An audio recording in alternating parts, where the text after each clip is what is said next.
myself Sanjay Chatterjee. I have come before you in this new year for my first video in 2020. So at the very beginning, at the very inception, I wish you a very happy new year, and I wish you a very nice time, very gala time, enjoyable time ahead.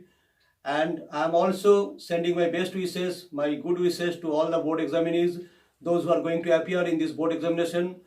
I am sure that you are going to pass this examination in flying colors. And today I have come before you with a very important topic. The video is a very important topic, spoken English. Because spoken English is a sure passport to the bigger and ever-changing world. Please listen to my video, please watch my video as we have done it earlier also. I am sure that you will like this video and you will be benefited. You will increase your confidence level, will be much more in spoken English. And after watching the video, I am imploring to you to like my channel, to subscribe it, to share it, and to press the bell button, and at the same time to send me positive comments, inspirational comments for making me such videos in future.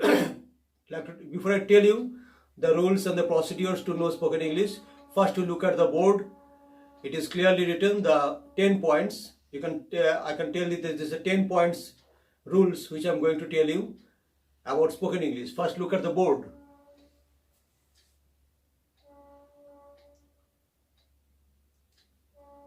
Okay, spoken English.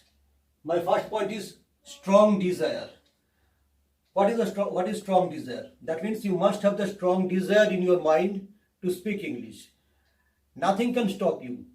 If you have the desire in your mind that I will speak English, at the beginning you may fumble, you may make some mistake, you may have some grammatical problems, but sooner or later, absolutely it is absolutely sure that you will overcome these problems and you will speak good English. One more thing I will have to show you before you. I will have to show this thing before you. This is my book, which I have shown to you earlier also. This book is on spoken English omission and at the same time editing omission and spoken English also. Here several rules have been given about spoken English. The rules which I am not going to discuss here because it is not possible to discuss all the rules here.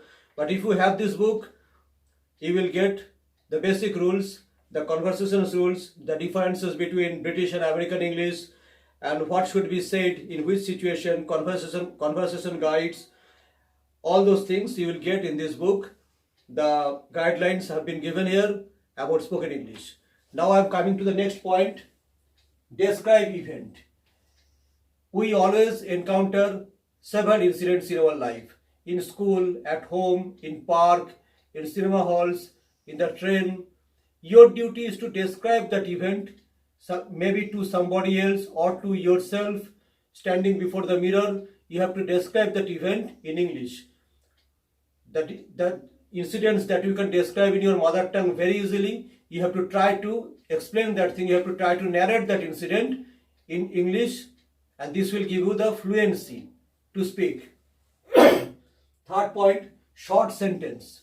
When you speak English with any person, try to make short sentence. At the beginning, you must make short sentence, because if you speak longer sentence at the beginning, chances that you will make mistake and you will have some difficulties to express yourself.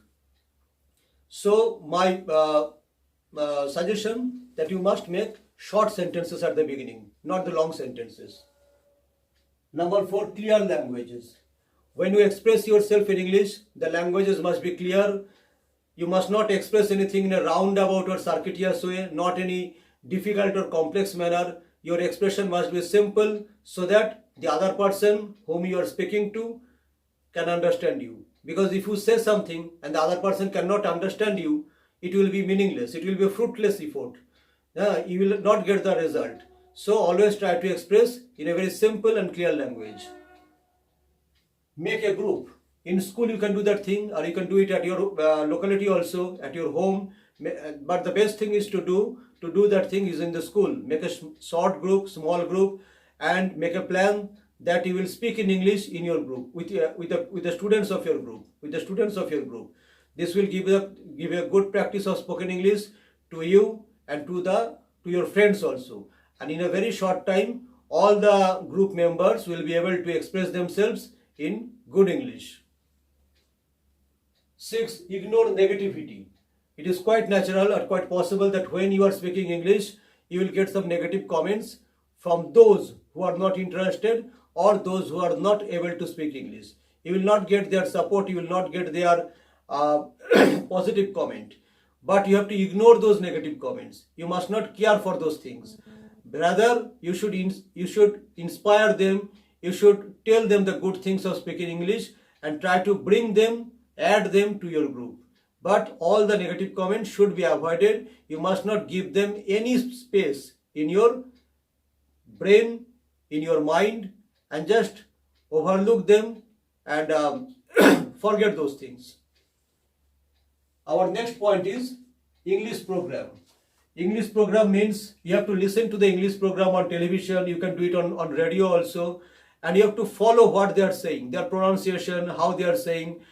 For example, I can say that if you listen to the BBC program, Voice of America program, Radio Australia program, at the beginning you may have some problem to understand what they are saying. But if you listen to those programs regularly, every day, I am sure that you will understand what they are saying, and you will also follow the differences in their pronunciation, how they express themselves, and you can try to, I'm not saying copy, but you can try to follow their way of speaking, how they are saying. In this regard, I can tell you, I will have to tell you to listen to the commentary of cricket or some other games in English. Yeah, then you can also understand the way of speaking, the way of expressing yourself. Then number 8 point is enrich vocabulary. It is very important thing, because if you don't have a good stock of words, if you don't have a word stock, how will you express yourself? Often I have seen that thing that students can express, can narrate that thing, students can tell that thing in their mother tongue, but when the situation comes to express that thing in English, they fumble, they get afraid, they get frightened. So because they don't have the word stock, you have to increase your word stock. But how? Directly from the dictionary? No, it is not the way of doing things. You have to read the English magazines, English newspapers, English storybooks, even your English textbooks also. Don't overlook any new word. Often I have seen that the students are overlooking the new words. I have asked them what is the meaning of this word and they don't know, but they are reading that thing. No, this is not the thing. You have to find out the new word, write down the word in your copy, find out the meaning of that word from the dictionary, remember that, and finally you have to try to use that word in your own conversation. When you speak, try to use that word in your own way of speaking. And in the idioms and phrases, if you come across some idioms and phrases, also write them down on your copy and try to use them when you speak. Learn grammar. Yes, if you say something without grammar, it will have no meaning, and very soon the other person will understand that you are weak in grammar and your sentences do not carry meaning. So you have to know the grammar, at least the basic grammar like tense, voice, narration, preposition, conjunctions, those things you should know. And if you are much eager to know grammar more, learn the simple sentences, complex sentences, compound sentences, sentence transformation, because if you know grammar in a better way, it will increase your way of speaking, and you can make sentences in different ways, in newer ways, and your sentence making process will also be much more improved. Finally, demand English in school. If you are a student, if you are studying in a school, you must demand for the good English. And if the way of teaching is not in English, you may ask for that thing. If your particular book is written in English, it is expected that teaching should be done in English. Often I have heard that some people say it should be taught in Hindi because it helps us to understand. No, this is not the way of learning. And it may help you to learn that thing quickly, in a short time, but in the long run it will not help you, because you cannot express yourself that thing in English. In the examination copy you have to write in English, so things should be taught in English, and only then you can understand the subject matter, and also you can write or you can speak in English. So you must demand that thing in English. You must demand English in your school, in your class teaching, and if it is not being done, you can say that we want English in our classroom, and not only in the classroom, outside the classroom, in the school and in the school campus also. Because if there is any hard and fast rule that the students have to speak in English in the school campus, in the school classroom, if any rule is made, then it is quite natural that all the students will speak English, and very soon they will be able to converse fluent English in very good English. So these are the points, 10 points which I have described here, which I have explained to you. So that's all from me today. Once again, I am reminding you that spoken English, this is your passport, not only passport, but the sure passport to the bigger world. If you want to establish yourself in the newer world, in the bigger world, learn speaking English, spoken English, and be an efficient and very good English speaker. That's all, and I am requesting you to like my channel, to subscribe my channel, and at the same time inspire me with all the positive comments which you have done earlier. Thank you very much, and I wish you a very good time ahead.